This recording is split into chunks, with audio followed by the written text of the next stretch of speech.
This video will go over how to reset the left axle on the Quick Cakes pancake maker. This should only be done when the equipment is off and cool to the touch. This process is the same for the top and bottom burners. To start, open the front door of the equipment.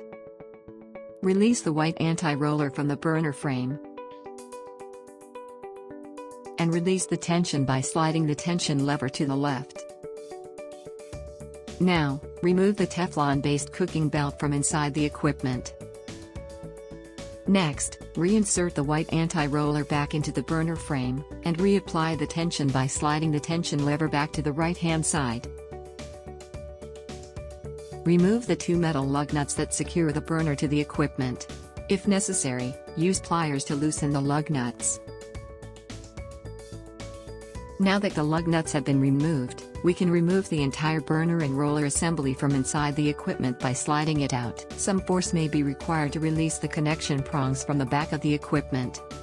The metal axle that runs through the center of the large roller needs to be reset to ensure it's going through all 4 guide holes and extends through the back of the frame.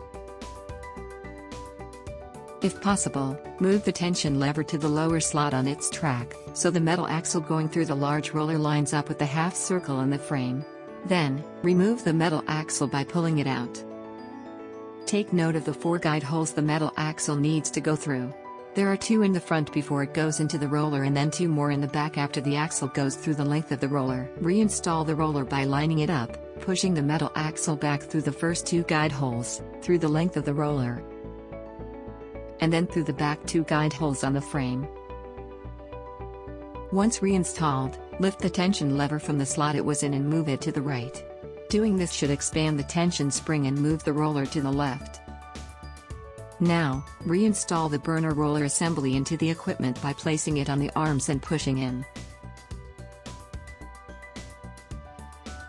Make sure to give the assembly a good, hard, final push into the equipment so the connection prongs in the back are fully seated. The screw holes where the lug nuts goes should be completely flush with the sides of the frame. Replace the lug nuts and hand tighten them. Reinstall the belt by releasing the white anti-roller from the burner frame, and release the tension by sliding the tension lever to the left. Replace the belt and reapply the tension by sliding the lever back to the right. Finally, put the white anti-roller back into the frame. Close the front door and the equipment is now good to go. Thank you.